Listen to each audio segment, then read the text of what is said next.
Well, we're coming into autumn now. Well, I mean, autumn is well underway. We're coming into the wintry months, into the cold, into the darker seasons here in the north.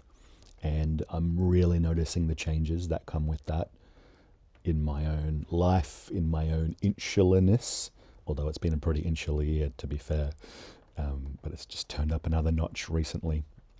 And I'm noticing it in the community around me, in the field around me, how this shift into deeper autumn and into the darker months is bringing with it some things that have actually been coming for a really long time. And I just wanted to take a moment today to speak into some of the things that I'm noticing in the wider field. And when I say the wider field, I'm speaking mainly to the fact that I live in Manchester and I'm connected to a kind of wider community bodies, quite a few around the UK, and I've got like a couple of little tentacles still kind of listening over in Australia, some over in Europe as well, a few in America, mostly here in the UK.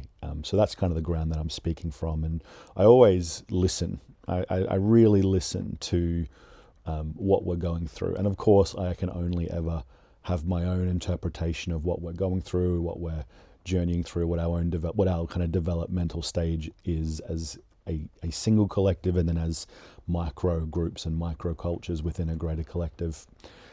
But it is a really big part of who I am, and it's a really natural part of my pattern recognition, of my love. I really love to feel my human family and to feel us growing. It's, in some ways, it's not exactly this, but it's almost like a big brother or a father, which is kind of a bit of my archetypal nature in life. To kind of witnessing the family unfold, being proud of the developmental stages of each of the family members, but rather than family members or individuals, it's kind of whole collectives and it's particular groups and whole bodies of humans. And yeah, it's some of the richest parts of my life actually, is getting to witness our human family spiraling through life and coming into deeper layers of consciousness, coming into deeper layers of human functionality. And when the moment comes, through the stages of it all, beginning to, in pockets, beginning to find ways of powerfully working together and powerfully uniting, not in a merging, not in a way that is like, the unity that perhaps is the common way that we talk about unity, but in a really visceral kind of buffalo herd, often sometimes school of fish, beings grouping together and finding their way. It's not always easy. I witness it. I've experienced it and I witness it. It's not always easy. A couple of fish get taken off on the edges, get taken off by sharks. Some of the buffaloes get eaten by lions. A couple of the buffaloes fight, along the way. It's community and growth is both powerfully, radically challenging for everyone, and it always has been, at least in this kind of multi-millennia cycle of time on Earth. But we are growing, and every season or every year we do, as individuals, we get a little bit further along in our readiness to powerfully be together and powerfully dream together, to powerfully hear each other, and to live in a way that's in even more integrity together. And so I'm noticing us moving through these cycles, getting a little bit more integrous, getting a little bit more powerful in our dialogue with each other, getting a little bit more courageous in what we're bringing through. Emergent consciousness continues to spiral.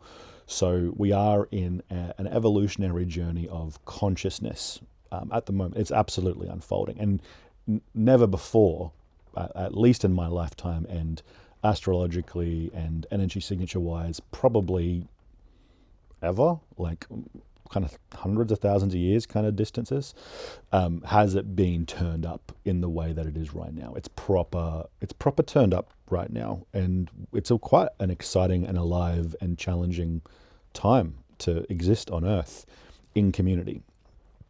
And I feel like we all have inside our deep hearts this knowing of what's possible, and a love that wants to come to the surface. It wants to be grown. It doesn't just want to like hide in the shadows. It doesn't just want to like, stay in the crevices of our being. It wants to find its way to the surface, and it wants to be lived on the surface.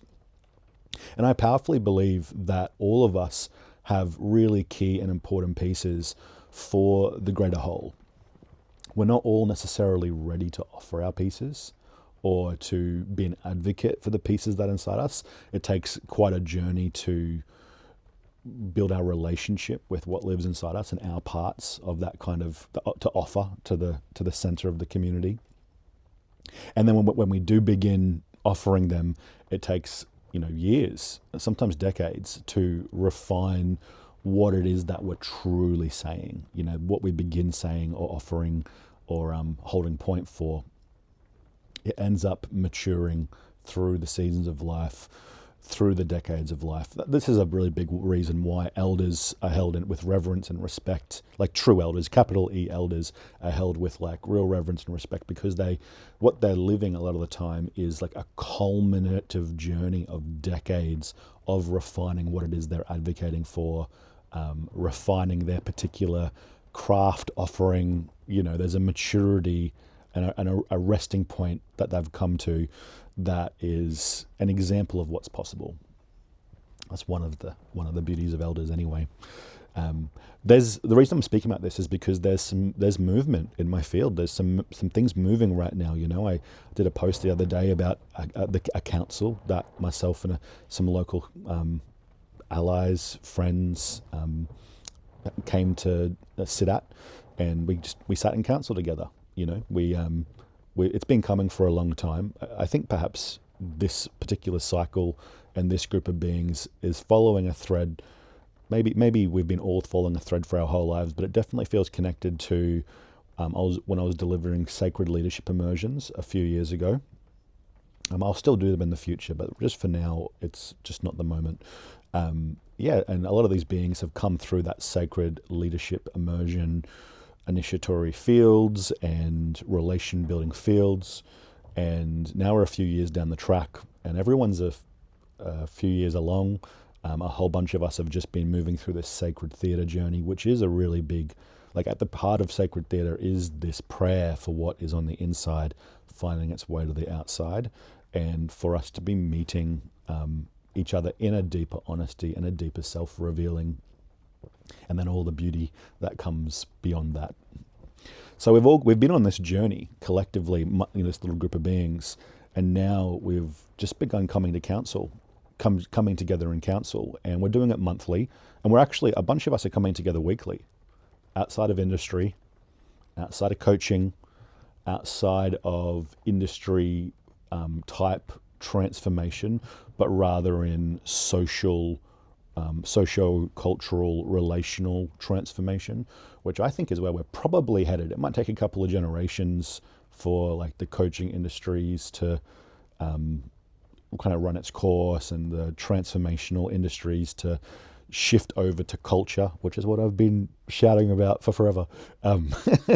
But yeah, it's going to take maybe a couple of generations, at least a couple of decades, for it to kind of, these things to fully run their course. There is a return to working with what's around us. This idea of looking to the guru or looking to the shiny one that's over there, over the ocean, or someone that's far away. I mean, it gets to continue, but there's something about the weed that we need already grows in our garden. And there's something about the humans that we're here to work with, and the ones that actually are here to initiate us and grow us. And they are already holding point for things that are powerfully transformative for us. They're in the field with us. And this is a big part of what is part of the next chapter of like the transformational cultures on Earth, and particularly in the Western world, is turning towards those who are already around you and being grown by them and growing with them. There's only so much we can do when we're going away to have transformational experiences, or to have experiences of deepening and learning. And yet we can only get so far. There's another stage and another level of depth when it's in your field, when it's in your family, when it's in your friendship groups, when it's in the community field around you. Because then you're on the spaceship together. You're in the moving, evolving force together. The culture shifts, the quality of the air changes. That's a big part of how I relate to culture. It's like as culture improves, the quality of the air we breathe improves at like a scientific level, but also mythically. So this idea of working with what's around us, it is going to improve the quality of the air. It's not necessarily going to be easy. There's going to be, like I said, buffaloes are going to get taken out, fish are going to get taken out. There's going to be challenges. There's going to be like little, fights and little issues along the way. There's probably the same ones we've been having since we were sitting, around the fire in the caves once upon a time. But it's essential humanity, and I'm so grateful to be a part of it and to have a group around me that is leaning into this beyond industry transformational field. To be clear, I'm not saying it's time for industry to collapse, or it's time for us to radically move beyond, coaching models or teacher models or anything like that. What I am saying is that the frontier groups and the frontier beings will now begin to transition towards beyond industry transformational exchanges. And I am a part of one, and it's really cool. And I can see a couple of others out there as well. I think ours is the best, but I honor to the others. That feels edgy and fun. There's another thing happening just up the road from us here in Manchester at Sowie Bridge. There's a wellness hub there called Soul Wellness Hub, and it's a hub that has been around. I mean, it's been around for ages now, but just the last couple of years, two of my friends have kind of become the new wave founders of this place. That's James and Ray, Araya. And they've done a really beautiful job beginning to stir community, grounding it in over the last 2 years, almost like improving the quality bit by bit. And now they've just started holding a monthly coming together for the community called Omnist Church. And it actually is an old Methodist church, I think, the building that they've inherited. Or have claimed, or whatever the language is. It's like 3 or 4 stories, maybe 4 stories. Anyway, it's massive. It's got multiple kind of venues within it. It's got rooms and back corners and saunas and hot tubs and all sorts of stuff going on. Ice baths and a fireplace, big kind of community fireplace. Views out over the valley. Anyway, it's a kind of a wild thing, and I'm really proud, inspired, and grateful for the choosing that they've done to make it happen and to grow it to life. And they've just begun doing this Omnist Church offering or gathering on a monthly basis. And I was reading through how they were languaging it, and it was really touching, actually. This really touches a really deep prayer, actually. I notice it.